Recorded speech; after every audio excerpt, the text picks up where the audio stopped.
Welcome back to another edition of Literary Diss Tracks. So today we have two towering poets, Walt Whitman, author of Leaves of Grass, versus Ezra Pound, author of The Cantos.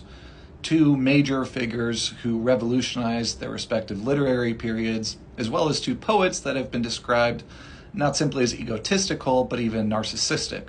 Although only one of them was clinically diagnosed as a narcissist and a psychopath, and thus deemed unfit to stand trial for treason. Although Whitman and Pound never met, Ezra Pound was only a 7-year-old boy when Walt Whitman passed away in 1892. The rivalry, as one-sided as it was, in many ways shaped the whole of modernist poetry. So let's begin with Walt Whitman. In 1844, the transcendentalist poet Ralph Waldo Emerson publishes his essay, The Poet, which calls for the emergence of an American poet, a poet who would not simply take cues from British poetry, but instead produce a very distinctly American version of poetry.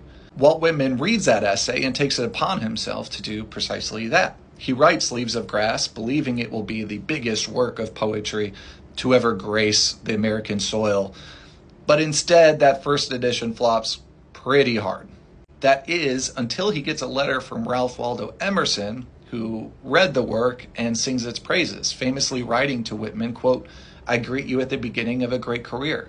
What Whitman does then is he has those words printed onto the spine of the second edition of Leaves of Grass without Emerson's permission, but in doing so, he invented the modern blurb, and the book becomes a huge success in the process. Also, he continues putting out new editions for 37 years, making Whitman, in my eyes, the patron saint of revision. Employing blank and free verse with a sort of maximalist reflection of American exuberance and optimism, the whole work is sensual, rich, it's lyrical, and downright boastful, not just of the poet himself, but also of the poet's inhabitation of America's vast and interconnected landscape. Love him or hate him, Whitman's poetry, beginning with Leaves of Grass, is probably the most influential in American history. So now we come to Ezra Pound. Ezra Pound is a tricky figure in literary history.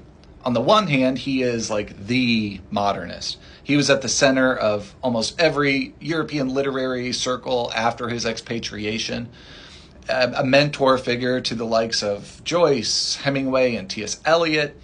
His work and writings on imagism and futurism shaped the modernist period as we know it, yet he is also a very troubling human being. Ezra Pound was very much in support of Benito Mussolini and fascism in general. On a radio broadcast during the Second World War, he called upon U.S. troops in Italy to lay down their arms and surrender. And as a result, he was later arrested and repatriated back to the U.S., where he was deemed unfit to stand trial for his treason due to his various clinically diagnosed personality disorders, including narcissistic personality disorder and psychopathy. With this context in mind, Pound has a couple reasons, at least in his mind, to detest Walt Whitman. For one thing, Pound's ego is bigger than almost any other literary figure, which is really saying something.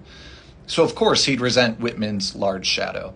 But also, and it hardly needs to be said, but Ezra Pound was not a big fan of his home country, America. And so perhaps it makes sense that he has a conflicted relationship with Whitman, who is the definitive American poet at the time.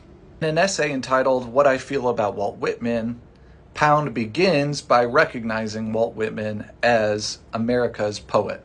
However, this is not necessarily a compliment. He writes, quote, "He is America. His crudity is an exceeding great stench, but it is America. He is disgusting. He is an exceedingly nauseating pill, but he accomplished his mission." Pound also believed himself to be sort of the intellectual successor to Walt Whitman, writing, quote, "I honor him, for he prophesied me, while I can only recognize him as a forebear of whom I ought to be proud." He writes, quote, "Mentally, I am a Walt Whitman who has learned to wear a collar and a dress shirt, although at times inimical to both." He goes on, quote, "It seems to me I should like to drive Whitman into the old world. I sledge, he drill, and to scourge America with all the old beauty. In other words, Pound is saying Whitman was great for his time, but we have advanced so far, thanks to me, that he belongs in the past. Ezra Pound was really hung up on Whitman. He also wrote a poem called A Pact that goes, quote, "I make truce with you, Walt Whitman. I have detested you long enough. I come to you as a grown child who has had a pig-headed father. I am old enough now to make friends. It was you that broke the new wood. Now is a time for carving. We have one sap and one root. Let there be commerce between us." You can hear that trace of the anxiety of influence in that poem, right? That Pound is asserting that Whitman, yes, you might have done some good things back in the day. However, all you did was chop down the tree. Now it's time for a real artist to carve it into something beautiful. It seems that what Ezra Pound is referencing with that carving is his own epic work, the Cantos, which in many ways sets itself out to rival Leaves of Grass. However, if Pound were alive today, he would likely be horrified by the fact that much contemporary scholarship on his body of work traces Whitman's influence. So I'm morbidly curious, who do you got on this one, Whitman or Ezra Pound?